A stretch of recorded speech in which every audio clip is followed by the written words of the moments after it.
15,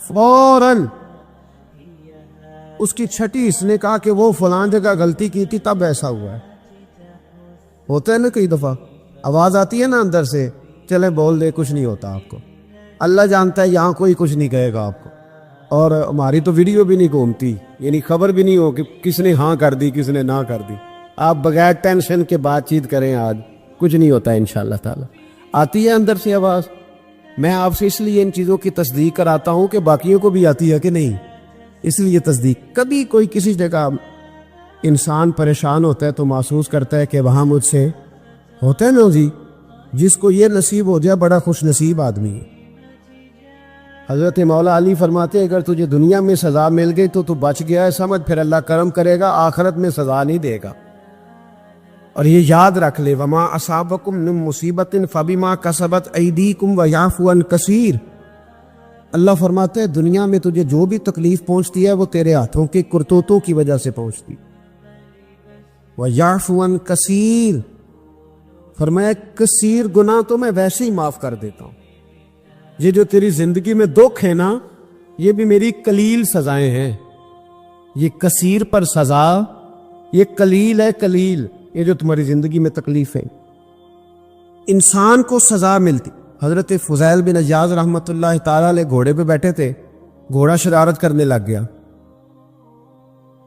اچھلنے لگ گیا، کودنے لگ گیا. تو حضرت فضیل بن عیاض نیچے اترے، ایک کونے میں جا کے نماز کی نیت باندھ لی، 2 رکعت نماز پڑھی، پھر دیر تک استغفار پڑھتے رہے، روتے رہے، دعا کرتے رہے. واپس آئے، خادم عرض کرنے لگے حضور سمجھ نہیں آئی، گھوڑے نے تھوڑی سی شرارت کی، وہ بدکا ہے، آپ نے اس کو چھوڑا ہے اور چھوڑ کر کے آپ نماز میں لگ گئے. تو حضرت فضیل بن عیاض فرمانے لگے جب بندہ اللہ کی نافرمانی کرتا ہے نا تو جو چیزیں اس کی فرما بردار ہوتی ہیں وہ اس کی نافرمانی کرنے لگ جاتی. تو مجھے محسوس ہوا تھا کہ میں نے کہیں اللہ کی نافرمانی کی ہے، اس لیے ایسا ہوا ہے کہ میرے گھوڑے نے میری، تو میں توبہ کرنے لگا ہوں. اور اب دیکھتا ہوں بیٹھ کے بھلا کیا ہوتا ہے. میں نے سچی توبہ، حالانکہ مجھے یاد نہیں کہ میں کہاں بولا، پر کھری اور سچی توبہ کی. دوبارہ گھوڑے پہ بیٹھے تو گھوڑا بالکل صحیح ہو کے ساتھ چلنے لگ گیا. میرے بھائی جب یہ تنبیہ ہے اللہ کی طرف سے، یہ متنبہ کیا جاتا ہے کہ تو بعد آ جا. بہت ساری جگہوں پہ انسان کو وقتی طور پر اگر سزا مل جائے، نبی پاک علیہ السلام کی خدمت میں ایک صحابی آئے، بات مضبوط کر دوں، واقعہ سنایا ہے نا تو کچھ لوگ سمجھتے ہیں کہ یہ واقعہ ہے. تو میں ایک حدیث پاک امام بہقی کی لکھی ہوئی عرض کرتا ہوں. نبی پاک علیہ السلام کے ایک صحابی آئے اور ان کا سر پھٹا ہوا تھا، خون بہ رہا تھا. سرکار نے فرمایا کیا ہوا؟ عرض کی حضور ایک عورت جا رہی تھی، میری نظر پڑی، ابھی نظر پڑی ہے کہ میرے آگے ستون آ گیا تو میرے سر پہ لگ گیا. نبی پاک صلی اللہ علیہ وسلم نے فرمایا تیرے لیے خوشخبری ہے، اگر دنیا میں تیری غلطی کی تجھے سزا ملی ہے تو پھر رب تجھے قیامت میں سزا نہیں دے گا. پھر اللہ قیامت میں سزا، بعض گناہ ایسے ہیں جن کی یہاں بھی سزا ملے گی اور وہاں بھی ملے، لیکن میرے بھائی پہلی بات یہ ہے کہ اللہ تعالیٰ اس غلطی کی یہی سزا دے لے اور دعا فرمائے اللہ تبارک و تعالیٰ یہاں بھی معافی عطا فرمائے، وہاں بھی معافی عطا فرمائے، اللہ درگزر ہی فرمائے. لیکن میرے بھائی ایک تو یہ سزا، ایک سزا یہ ہوتی ہے کہ انسان جب گناہ کرنے لگتا ہے تو اللہ نعمتوں کے دروازے کھولتا ہے، مہلت دیتا ہے. 500 سال تک فرعون کو مہلت دی. کتنے؟ یہاں جو 5 سال حکومت کر لیتا ہے وہ کہتا ہے سب سے قابل میں ہی ہوں، مجھے مہلت جو ملی ہوئی ہے. 500 سال مہلت دی اللہ تعالیٰ نے. اور فرعون کی قوم پر پتہ عذاب کس طرح کے آئے تھے؟ ٹڈیاں مسلط کر دی اللہ نے. یہ بھومتی نہیں چھوٹی سی، ہم اپنی زبان میں اس کو کچھ لوگ مختلف ناموں سے یاد کرتے ہیں، کوئی مکڑی کہتا ہے، کوئی کچھ کہتا ہے. مسلط کر دی، جاتی نہیں. ان پر بنی اسرائیل کے ان مقابل جو فرعون کی قوم تھی ان پر الزام اس طرح کا عذاب آیا کہ مینڈک مسلط کر دی اللہ تعالیٰ.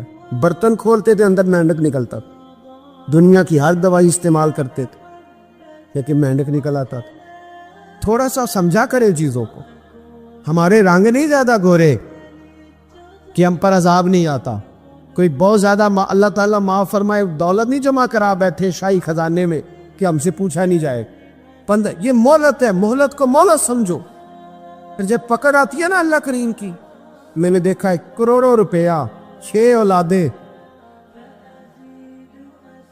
ایک شخص کے بچے باہر سے آ رہے تھے، وہ بندہ بیمار تھا، مجھے کہنے لگا حضرت جی دعا کریں میں ان کے آنے سے پہلے مر جاؤں ورنہ آ کے مجھے مار دیں گے، دعا کریں۔ اتنی بے سکونی، کروڑوں روپیہ پڑا ہے تو یہ عذاب نہیں؟ کوئی ضروری ہے کہ پتھر ہی برسیں گے تو سمجھ آئے گی؟ یہ جو سگا بیٹا بوڑھے باپ کے قریب سے گزر جاتا ہے، سلام نہیں لیتا، تو اس کو عذاب نہیں سمجھتے؟ یہ جو امت کی بیٹیاں، امت کی بچیاں، ہماری بچیاں ایک سال کے اندر 75,000 ہزار بچی ایک ڈویژن سے بھاگ کے شادی کر رہی ہے، اور ایک صوبے سے، تو اس کو آپ اللہ کا عذاب نہیں سمجھتے؟ یہ معمولی بات ہے؟ نہیں ہمارے رنگ ہو رہے، ہم بڑے سمارٹ ہیں۔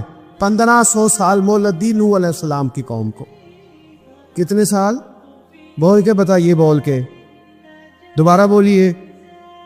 1500 سال۔ کوئی آدمی اپنی سمارٹنس پہ خوش نہ ہو جائے کہ 20 سال ہو گئے، میں تو نافرمانی بھی کر رہا ہوں، روٹی بھی پک رہی ہے، میں تو حرام بھی کھا رہا ہوں، پھر بھی سب ٹھیک ہے۔ 1500 سال مہلت دی۔ پھر حضرت نوح کہنے لگے اللہ میں نے تو بڑا سمجھایا، نہیں باز آتے۔ تو رب کریم نے فرمایا کشتی بناؤ۔ اللہ کے پیغمبر کشتی بنانے لگے تو قوم مذاق اڑانے لگ گئی۔ اب کیا کرنے لگے ہو؟ اب کشتی بنانے لگے ہو، خیر تو ہے، قوم مذاق اڑا رہی ہے۔ حضرت نوح علیہ السلام کا آپ نے کشتی بنائی، پانی کہاں سے نکلا؟ نہ بارشیں ہوئی، نہ سیلاب آئے، ایک تندور تھا، اس کے اندر سے پانی نکلنا شروع ہو۔ کبھی تو دور سے بھی پانی نکلا ہے، پر جب نکالنے والا چاہتا ہے تو وہاں سے بھی ایک تندور سے پانی نکلا۔ اتنا نکلا، اتنا نکلا، اتنا نکلا کہ قوم ساری ڈوب گئی۔ قرآن مجید کے صفحات شہادت دیں گے کہ حضرت نوح کی قوم کا بچہ بہ گیا، بچے صرف وہ تھے جو حضرت نوح کے ساتھ ہو گئے، تباہ ہو گئی۔ اللہ بے نیاز ہے، بے نیاز۔ 1500 سال مہلت ملے اور تو پھر بھی کہے رب بڑا کریم ہے، معاف کر دے گا۔ 1500 سال تجھے گنجائش دے اور تو کہے کوئی نہیں، بات معافی ملنی چاہیے ابھی بھی۔ میرے بھائی، حضرت صالح علیہ السلام کی قوم، حضرت صالح نے تبلیغ شروع کی تو کہنے لگے پہلے معجزہ دکھاؤ۔ جی آج تو نہ لوگ معجزے مانگتے ہیں،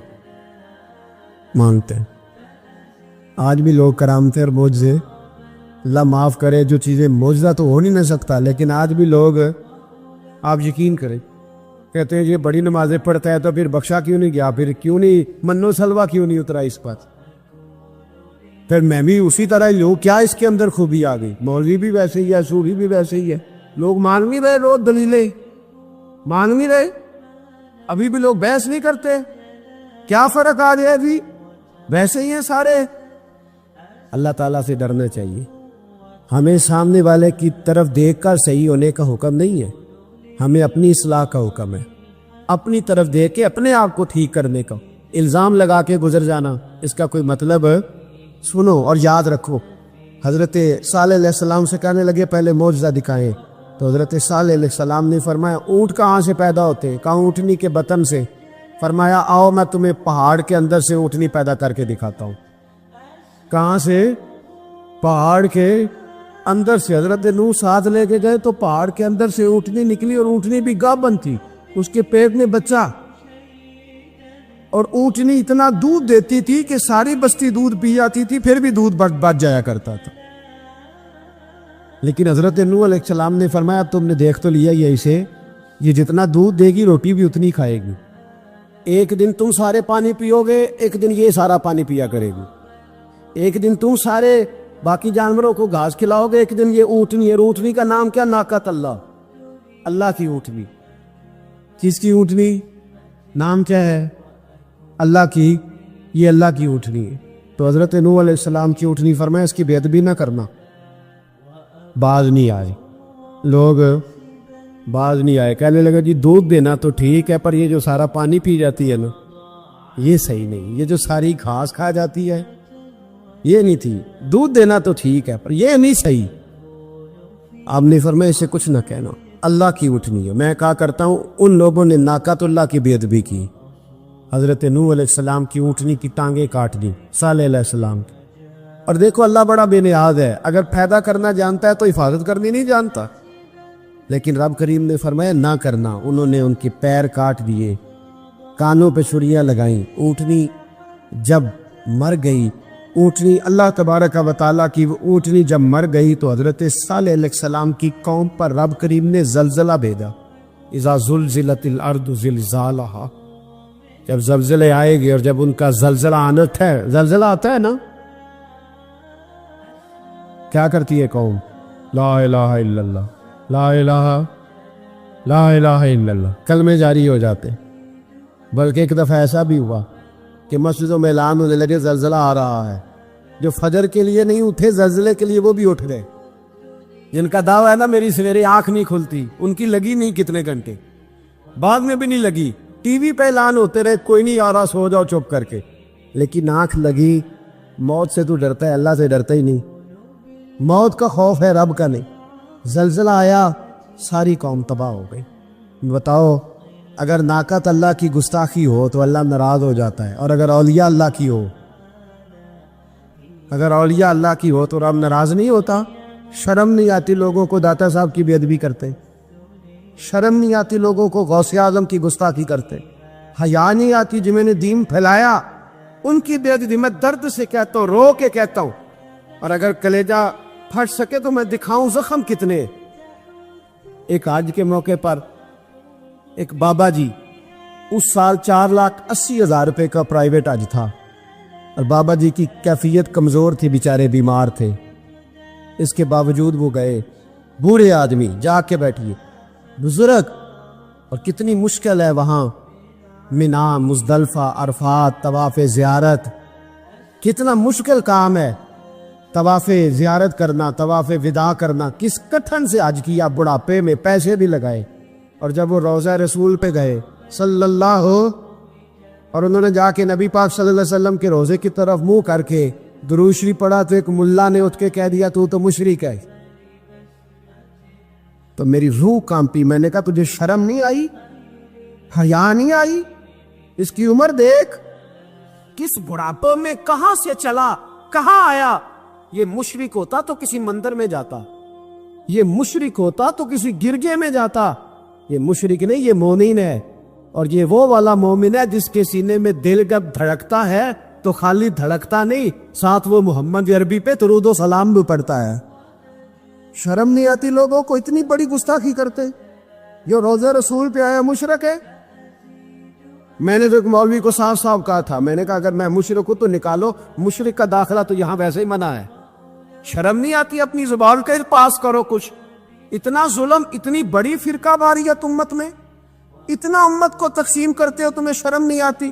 جہاں سے اتحاد کا پیغام دینا چاہیے وہاں سے تم لوگوں کو فرقے کا پیغام دیتے, ایک مقصود فرقے کی تبلیغ کرتے ہو. خدا را, تو میں کہہ رہا ہوں ناقۃ اللہ کی بے ادبی پہ عذاب آتا ہے, تو اولیاء اللہ کی بے ادبی میں نہیں آتا. داتا صاحب ساری زندگی تبلیغ کرتے رہے, ایک آدمی نے اٹھ کے کہہ دیا جناب وہ تو شرک کا اڈا ہے, تو رب کریم ناراض نہیں ہوتا ان باتوں سے؟ ہمیں خیال کرنا چاہیے, اللہ سے ڈرنا چاہیے. ان چیزوں سے عذاب آتا اور آ رہا ہے. اللہ تعالیٰ ہمیں محفوظ فرمائے. اللہ ہمیں اس سے قوم لوط پہ بھی عذاب آیا. ہم جنس پرستی, مرد مردوں سے بدکاری کرتے. حضرت نوح نے سمجھایا کہ یہ کام درست فطرت کے خلاف ہے, یہ کام درست نہیں. جب انسان یہ کام کرتا ہے تو زمین اور آسمان کانپتے ہیں. اب میں کیسے کھول کے بتاؤں, میرے پاس اعداد و شمار ہیں کہ پاکستان کے اندر اس کام کی کیفیت کیا ہے, اور کس طرح کر کے لوگ, میں تو رونا روتا رہتا ہوں داڑھی کا. لوگ کئی دفعہ کہتے ہیں حضرت صاحب پہلے بھی آئے تھے تو داڑھی کی بات, پھر بھی آئے تو داڑھی کی بات. تو میں رونا روتا ہوں, اس لیے روتا ہوں کہ جو کلین شیو نوجوان ہوتا ہے وہ امرد کے حکم میں, اس پر وہی حکم لگتا ہے جو عورت پہ لگتا ہے. اس کے ساتھ مرد کا اٹھنا بیٹھنا اسی طرح ناجائز ہے جس طرح عورت کے ساتھ. حضرت جنید بغدادی رحمت اللہ تعالیٰ علیہ کے سامنے ایک شخص نے کہا وہ کتنا خوبصورت نوجوان جا رہا ہے, تو آپ فرمانے لگے تو حافظ قرآن نہیں؟ کہا ہاں. فرمانے لگے جا اپنے حفظ کی خیر بنا. وہ شخص کہتا ہے میں نے اس بغیر داڑھی والے کلین شیو نوجوان کو بری نظر سے دیکھا، مجھے قرآن پاک ہی بھول گیا، سارا قرآن پاک بھول۔ اور کتنے سال میں دعائیں کرتا رہا، بیت اللہ کے طواف کرتا رہا، میں یاد بھی کرتا تو نہیں ہوتا۔ کیسے اب تو ہمارا نعت کہاں بیوٹی پارلر سے ہو کے آتا ہے، ہم کسی اور کو کیا پیغام دیں؟ وہ پیغام، وہ نظام، وہ طریقہ کار جس کا حکم تھا شریعت میں، قوم لوط پر عذاب آیا۔ صحیح بیٹھتے ہوں گے بچے جو موٹر سائیکلوں پہ بیٹھتے ہیں، میں نے گجرانوالہ کی سڑکوں پہ بچوں کو، نوجوانوں کو جو تماشے کرتے سرے عام دیکھا ہے تو مجھے ڈر لگتا ہے۔ اور کوئی روکنے والا نہیں، شغل ہو رہا ہے، ہنس رہا ہے، اور سامنے عورتیں بھی ہے، سب ہو رہا ہے۔ کتنی تکلیف کی بات۔ حضرت نوح کی قوم یہ کام کرتی تھی، قرآن پاک نے بیان کیا ہے۔ حضرت نوح نے سمجھایا، فرمایا رب کریم نے تمہیں اپنی خواہش پوری کرنے کے لیے جائز طریقہ عطا فرمایا، عورتوں سے نکاح کرو، اور اس نکاح کی برکت سے جو اللہ تمہیں اولاد دے گا اس کو اللہ تبارک و تعالیٰ تمہارے لیے باعث بخشش بھی فرمائے گا۔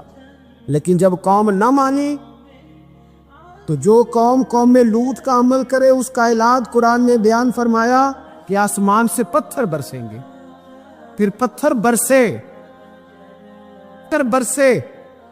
اور جن کے بڑے بڑے اچھے دماغ تھے ان کے دماغ چکنا چور کر دیے گئے، تباہ کر دیے گئے، ان کے دماغ زمین پر بچھاڑ دیا گیا۔ اللہ مہلت دیتا ہے، لیکن اس کا مطلب یہ نہیں کہ انسان توبہ نہ کرے۔ حضرت شعیب علیہ السلام کی قوم پر بھی عذاب آیا، اس لیے کہ بددیانتی کرتی تھی، ناب تول میں کمی کرتی تھی۔ میں نے کہا تھا شب قدر کی رات کہ یہ کوئی تماشا ہے کہ شب رات آئی تو ساری رات روتے رہے، یا اللہ معاف کر دے، یا اللہ معاف کر دے، رو رو کے چیخے مار مار روئے۔ شب قدر آئی تو پھر چیخے ماری، ساری رات روئے۔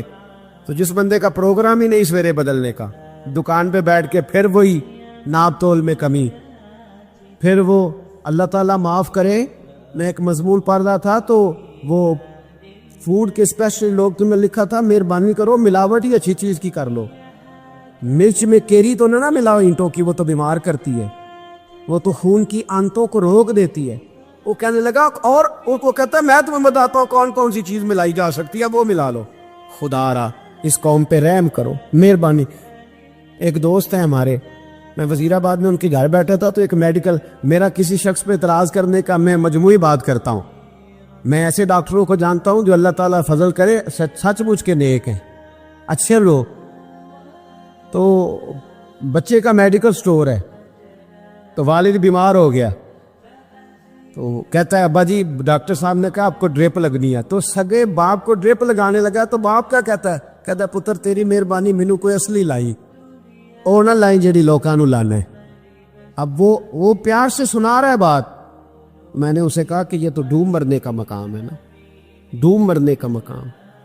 تو جس ملک کے اندر دوائی بھی صحیح نہ بکے، اصلی نہ ملے دوائی بھی، اور پھر وہ قوم کہے کہ ہم نے تو پورے روزے رکھے، ہم نے تو بڑا صدقہ اور خیرات کیا، دوائی بھی اصل نہ ملے۔ جناب شعیب علیہ السلام کی قوم ناب تول میں کمی کرتی تھی، تو اللہ تبارک و تعالیٰ نے ان پر بتا عذاب کس طرح کا بھیجا، شدید گرمی ہوئی۔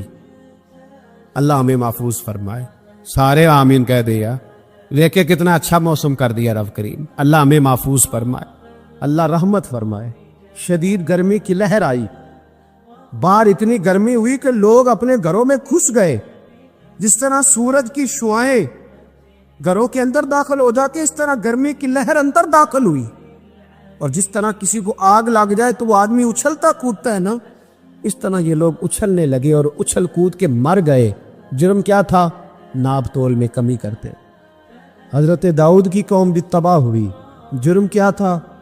ہفتے والے دن مچھلیاں نہیں پکڑنی تو یہ پکڑتے تھے۔ حکم ہے نا مسلمان کو نماز کے ٹائم کوئی اور کام نہیں کرنا، نماز پڑھنی ہو۔ میرا خیال ہے مسلمان تو فٹافٹ آ جاتے ہیں، سارے ہی پہنچ جاتے ہیں نا مسجدوں میں۔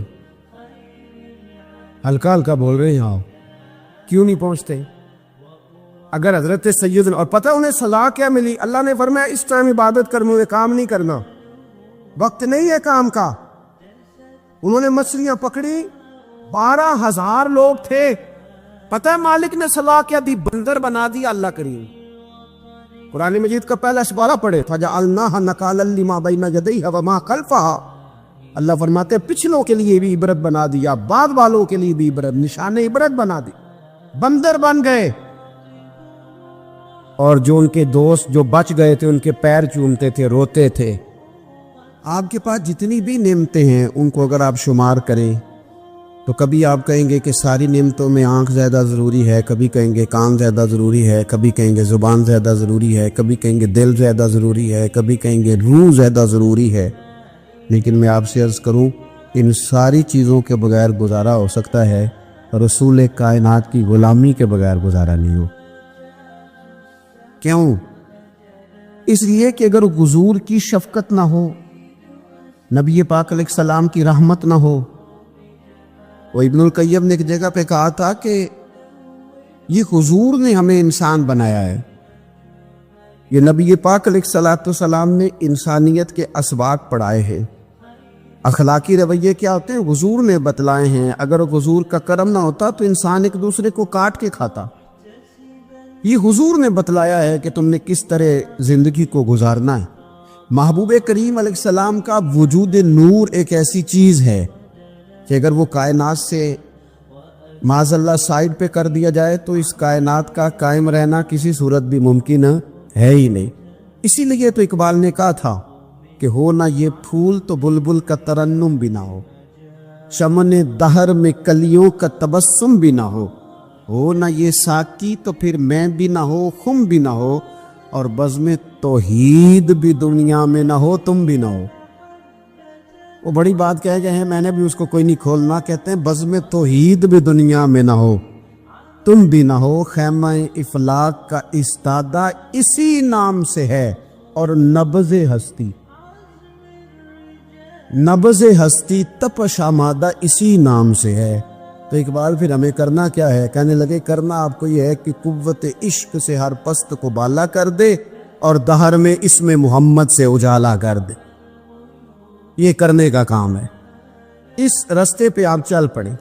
میرے بھائی پہلی امتوں کے آپ تذکرے پڑھ لیں، کتابوں میں موجود ہیں، سورہ آراف کو دیکھ لیں، اس میں بہت ساری چیزوں کا تذکرہ کر دیا گیا ہے، اور بھی قرآن مجید کی بے شمار صورتیں ہیں، آپ ان کو دیکھ لیں، اس پر غور کر لیں۔ جب قومیں نہیں مانتی تھی، انکار کرتی تھی، تو اللہ تبارک و تعالیٰ انہیں تباہ کر دیتا تھا۔ بات نہیں مانی، ختم ہو گئی۔ ایک مقصد ہے نا جس کے لیے کسی چیز کو بنایا گیا ہے، تو مقصد تخلیق انسانیت کیا ہے کہ وما خلقت الجن والانس الا لیعبدون، جنوں اور انسانوں کو اللہ نے اپنی عبادت کے لیے پیدا کیا، اور ان کو جب عبادت کی دعوت دی گئی، جب انہیں پیغام دیا گیا اللہ تعالیٰ کی توحید کا، انہوں نے نہیں مانا، تو جس مقصد کے لیے بنایا تھا جب اس طرف ہی نہیں آئے۔ یہ پنکھا لگایا جاتا نا ہوا کے لیے، تو اگر پنکھا ہوا نہ دے تو اس کا کوئی چھت پہ کام ہے، اس کو اتار کے تو آپ سکریب والے کے پاس بھیج دیں گے، بھی ختم ہو گئی بات۔ تو مقصد جو تھا نا اللہ کی عبادت تھی، تو جب قومیں اللہ کی عبادت کی طرف نہیں آئیں تو اللہ نے انہیں تباہ کر دیا اور صفحہ ہستی سے مٹا دیا۔ اللہ تعالیٰ کے پیارے محبوب علیہ السلام نے کفار مکہ کو، قریش کو، عالم عرب کو، عالم انسانیت کو دعوت دی، وداعیا الی اللہ باذنہ وسراجا منیرا۔ اس منصب پر فائز ہو کر حضور نے دعوت دی۔ جب انہوں نے دعوت کا انکار کیا، حضور نے انہیں عذاب سے ڈرایا، اللہ کے عذاب سے، چونکہ حضور نذیر ہے۔ انہوں نے یہ کہا کہ اگر آپ کہتے ہیں نا کہ ہم پر عذاب آئے گا تو پھر آپ وہ عذاب لے آئیں، ہم پہ آئے۔ جب کوئی آدمی منہ سے تباہی مانگے، جب کوئی شخص اپنے منہ سے یہ کہے کہ کر لیں جو ہوتا ہے معاذ اللہ، تو اگر تو سامنے والا کمزور ہو تو شاید وہ کچھ نہ کر سکے، لیکن یاد رکھنا کئی دفعہ کمزور ہوتا ہے تو کچھ نہیں کرتا، تو کئی دفعہ مہربان بڑا ہوتا ہے، رحمان اور رحیم کئی دفعہ کرم نوازی کرتا ہے۔ جب انہوں نے کہا نا کہ لائیں وہ عذاب ہے محبوب جس کا آپ وعدہ کرتے ہیں، تو اللہ نے کیا فرمایا؟ فرمایا وما کان اللہ لیعذبہم وانت فیہم۔ محبوب رب کی یہ شان ہی نہیں کہ انہیں عذاب دے، کیوں؟ اس لیے کہ آپ ان کے درمیان موجود ہیں۔ اے محبوب علیہ السلام، اللہ کی یہ شان نہیں کہ انہیں عذاب دے اس حال میں کہ آپ ان کے درمیان موجود ہیں۔ آپ میری بات کو سمجھیں گے، غور کریں گے کہ کافروں کے درمیان اگر حضور موجود ہوں تو عذاب نہیں آتا، تو قیامت میں جب حضور مومنوں کے بیچ موجود ہوں گے مجھے کہہ لینے دو نا کہ اساں جہاں گناہیاں دا جدوں اعمال نامہ فرول ہوئے پھر ذرے ذرے نے سامنے آ جانا ہے، جو جو منہ تھی بولیا بول ہوئے، اساں بھی کول حضور دے بیٹھ رہنا ہے، لکھ عمل ترکڑی تول ہوئے او دے کولوں بھی رب نے حساب لینا ہے جیڑا بیٹھا ہی محمد دے کول ہو صلی اللہ تعالی علیہ وسلم، او دے کولوں بھی رب نے حساب لینا ہے جیڑا بیٹھا ہی محمد دے کول ہوئے، جس کو کہتے ہیں قیامت حشر، جس کا نام ہے، جس کو کہتے ہیں قیامت حشر، جس کا نام ہے۔ تیرے دیوانوں کے لیے وہ دن تو جشن عام ہے، زیارت ہوگی نا حضور کی، تیرے دیوانوں کے لیے وہ دن تو جشن ہے۔ اور ایک شاعر نے اور بات کھول دی، کہنے لگا ہر نظر کانپ اٹھے گی محشر کے دن، خوف سے ہر کلیجہ دہل جائے گا۔ اچھا جی پھر کیا ہوگا؟ ہر نظر کانپ اٹھے گی محشر کے دن، آنکھیں پھڑ پھڑائیں گی، کانپیں گی اور کلیجے پھٹیں گے۔ منظر ہی ایسا ہوگا، انسان اپنے پسینے میں ڈبکیاں کھا رہا ہے، حساب کا وقت آ گیا ہے اور سورج سوا نیزے پہ ہے، زمین دھک رہی ہے، تو کہنے لگے ہر نظر کانپ اٹھے گی محشر کے دن، خوف سے ہر کلیجہ دہل جائے گا۔ پھر اوڑھ کر کالی کملی وہ آ جائیں گے، پھر اوڑھ کر کالی کملی وہ آ جائیں گے، پھر اوڑھ کر کالی کملی وہ آ جائیں گے، ہر نظر کانپ اٹھے گی محشر کے دن، خوف سے ہر کلیجہ دہل جائے گا، پھر اوڑھ کر کالی کملی وہ آ جائیں گے، سارے محشر کا نقشہ بدل جائے۔ میرے عزیز، حضور کے بغیر گزارا، نبی کریم کے بغیر کوئی چارہ، ہمارا کوئی سہارا ہی نہیں حضور کے بغیر، ہم کدھر جائیں سوائے محبوب کے۔ اس لیے نا صحابہ اس بات پر مطلع ہو گئے تھے، وہ نا بڑی بڑی دھیمی دھیمی باتیں پوچھتے رہتے تھے، اطلاع مل گئی تھی نا کہ اصل کرنا کیا ہے۔ تو جو رازدار لوگ ہوتے ہیں نا وہ پھر دھیمے دھیمے راز کی باتیں کرتے۔ حضرت انس بن مالک حضور کے خادم تھے، اماں نے دے دیا تھا حضور کی بارگاہ میں، کہتے ہیں میں 10 سال مدینے میں حضور کی نوکری کرتا رہا، تو قریب سے دیکھا تھا نا سارا کچھ، بہت ساری احادیث ان سے مروی ہیں، بڑی چیزوں کو دیکھا تھا، تو اب سیانے ہو گئے، باتیں سمجھ گئے، قریب رہنے والے لوگ تو قربان پچھانن والے ہیں، تو گل جان گئے، گل کھول دے نہیں، تو قریب پہنچ گئے تھے نا، تو سمجھ آ گئی تھی بات کی۔ تو ترمذی میں موجود ہے، ایک دن حضور سے پوچھتے یا رسول اللہ قیامت والے دن آپ کو کہاں تلاش کروں؟ یعنی حضور علیہ السلام سے پوچھتے ہیں حضور میں نا قیامت والے دن، بھئی بات تو یہ نا کہ اعمال ٹھیک کیے جائے، معاملات پر توجہ دی جائے، عبادات کا خیال کیا جائے، جو ہمارے ذمہ ڈیوٹیاں ہیں وہ پوری کی جائیں۔ تو وہ کہتے ہیں حضور وہ قیامت والے دن کہاں تلاش کروں؟ تو حضور نے بھی نہیں فرمایا کہ تو اعمال ٹھیک کر، مجھے ڈھونڈنے کی کیا ضرورت ہے، کہاں ڈھونڈوں؟ تو حضور فرمانے لگے مسکرا کے فرمانے لگے، چونکہ قربان پچھانن والے ہیں، تو اے گل جان گئے، گل کھول دے نہیں۔ حضور علیہ السلام سے کہا یا رسول اللہ میں نہ قیامت والے دن کہاں تلاش کروں؟ تو حضور فرمانے لگے حوض کوثر پہ۔ یا رسول اللہ وہاں کیا ہوگا؟ تو فرمایا امت پیاسی آئے گی تو میں جام بھر بھر کے پلاؤں گا، میں جام بھر بھر کے پلاؤں گا۔ ایسا کی تیری خیر تیرے میں کدے کی خیر، ایسی پلا کہ جس کا نشہ عمر بھر رہے۔ اور ایک نے کہا تھا کہ طیبہ سے منگائی جاتی ہے، سینوں میں رچائی جاتی ہے، توحید کی میں پیالوں سے نہیں نظروں سے پلائی جاتی۔ حضور صلی اللہ علیہ وسلم نے فرمایا حوض کوثر پہ بھی جام پلائیں گے؟ سیانے بڑے تھے، حضرت انس اور بلا ہمارا کر رہے تھے، یہ حضور سے پوچھ پوچھ کے نا تو ہمیں ایڈریس بتا رہے ہیں، کیونکہ حدیث روایت کر دی نا تو ہمیں ایڈریس سمجھا دیے، پتے بتا دیے کہاں پہنچنا ہے، ساری جگہ سمجھا دی۔ چلیں جدید دور آ گیا ہے، انہوں نے لوکیشن بتا دی کہ کہاں کر کے نا کس جگہ جا کے سٹاپ کرنے کام۔ یا رسول اللہ وہاں ملاقات نہ ہوئی تو حضور نے فرمایا پھر پل صراط پہ آنا۔ یا رسول اللہ وہاں کیا ہوگا؟ فرمایا امت گزر رہی ہوگی اور میں دعائیں مانگ رہا ہوں گا۔ رب سلم امتی، رب سلم امتی، یا اللہ میری امت کو سلامتی سے گزار دے. تو وہاں آ جانا، میں دعائیں وہاں مل جاؤں گا. قربان ٹائم. فاضل بریلوی بول پڑے، کہنے لگے خدا کی رضا چاہتے ہیں دو عالم، خدا چاہتا ہے رضائے محمد. اجابت کا جوڑا عنایت کا سہرا دلہن بن کے نکلی دعائے محمد. اجابت نے جھک کر گلے سے لگایا بڑی ناز سے جب دعائے محمد. رضا اب پل سے وجد کرتے گزریے کہ ہے رب سلم دعائے محمد صلی اللہ علیہ. تو عرض کی یا رسول اللہ وہاں ملاقات نہ ہوئی تو؟ میں نے کہا وہ ہمیں لوکیشن سمجھا رہے تھے، انہیں تو پتا تھا پہلے ہی. ایک قربان پچھانن والے ہیں تو ایک گل جان گئے گل کھول دے نہیں. تو وہاں نہ ملاقات ہوئی تو حضور نے فرمایا پھر میزان عمل پہ آنا. یا رسول اللہ وہاں کیا ہوگا؟ فرمایا امت کے عمل تول رہے ہوں گے اور میں ان کے لیے دعائیں کر رہا ہوں گا.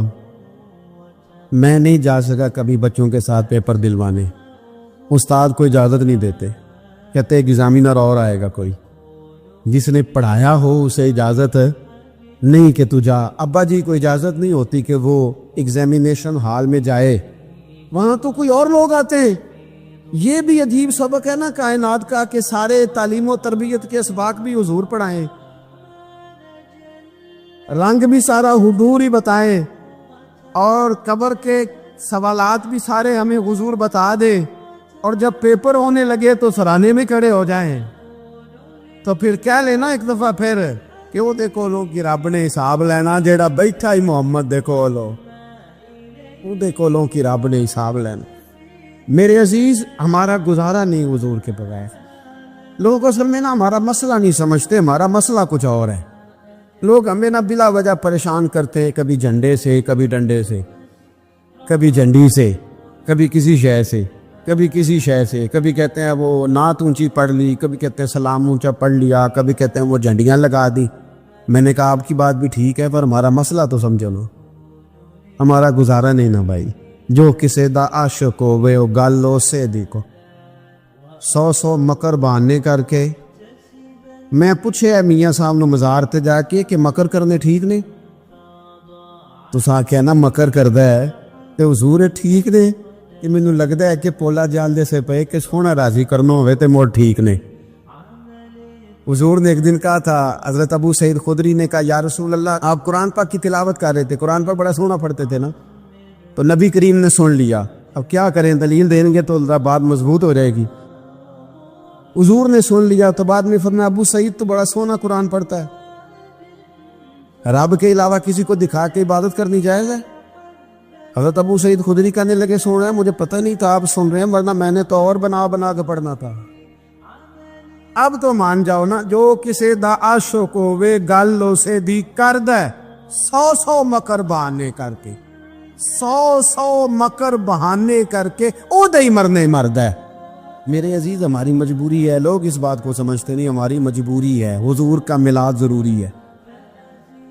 لوگ سمجھتے نہیں بات کو، اس لیے بلا وجہ رٹا ڈال کے بیٹھتے ہیں. بھئی ہم نے تو کوئی رٹا ڈالنا نہیں، نہ سیاست کا، نہ دولت کا، نہ اقتدار کا، نہ کسی اور چیز کا. سیاست دے جھگڑے آسان چھوڑ دیتے، یہ محبت دا جھگڑا ہے، یہ چھڑا کوئی نہیں سکتا.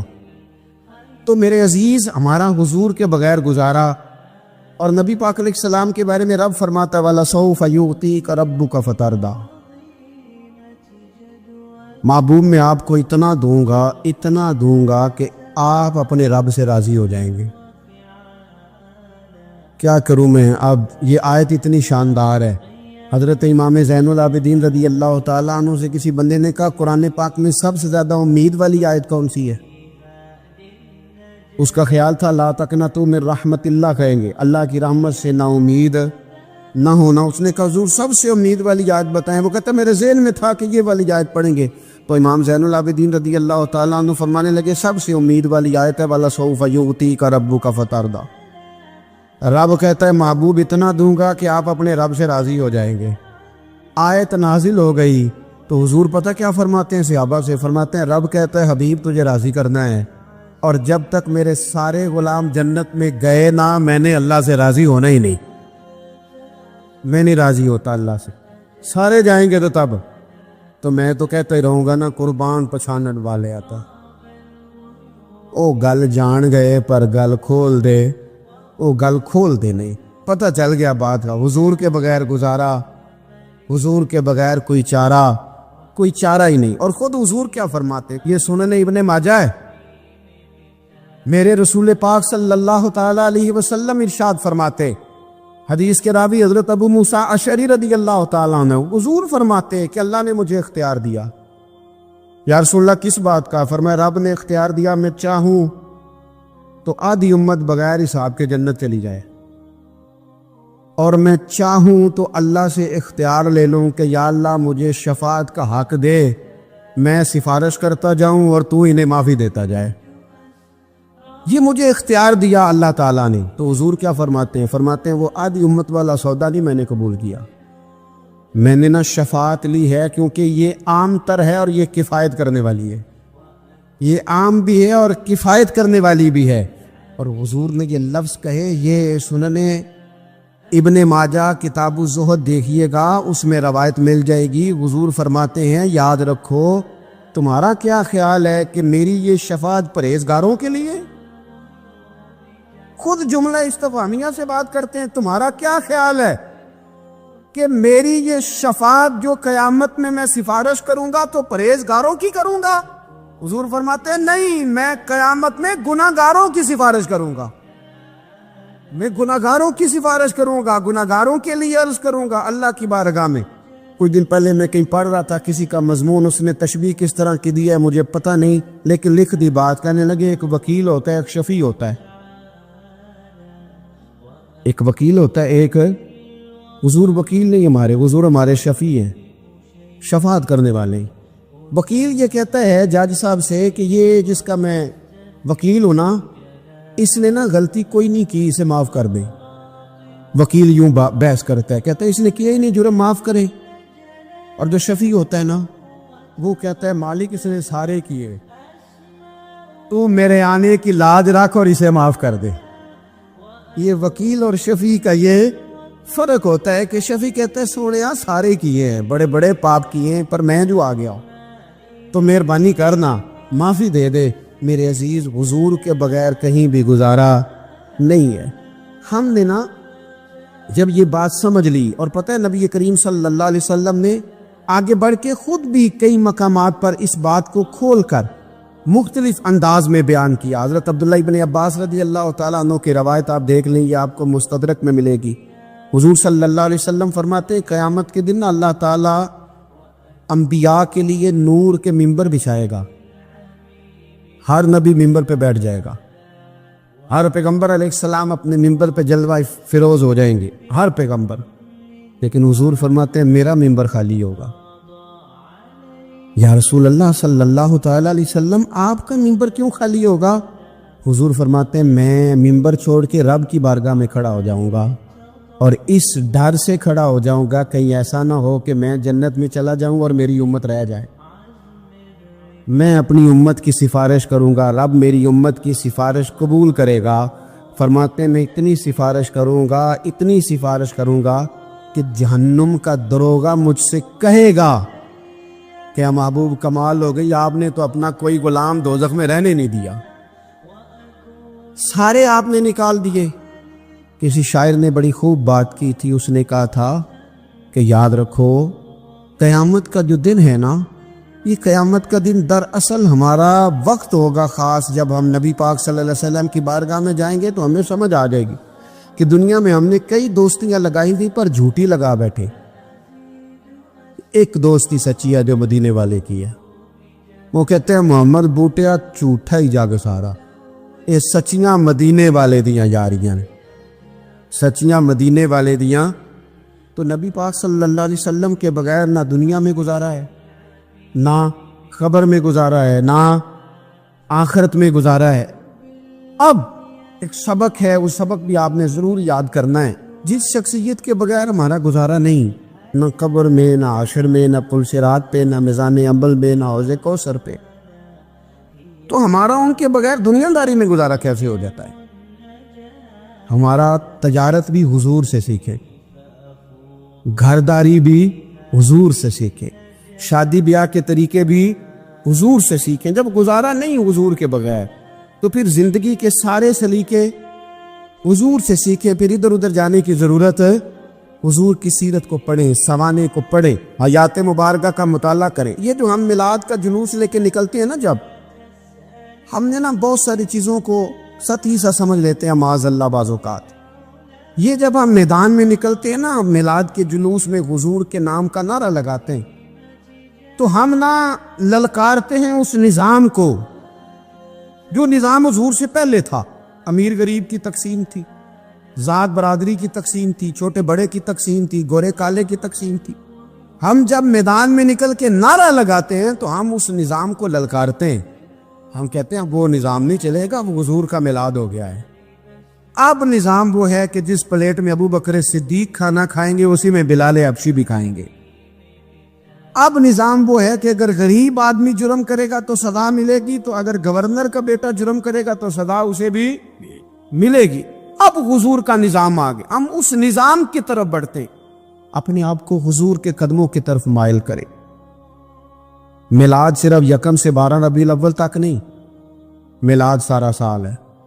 ذکر میلاد سارا سال ہے. میلاد کی محفل سارا, اور میلاد صرف مسجد میں نہیں, گھر میں بھی ذکر میلاد, دکان میں بھی ذکر میلاد. ذکر میلاد سے مراد حضور کی تعریفیں, نبی پاک کی شانیں, حضور کی باتیں. آ میرے دل آمنہ کے لال کی باتیں کہ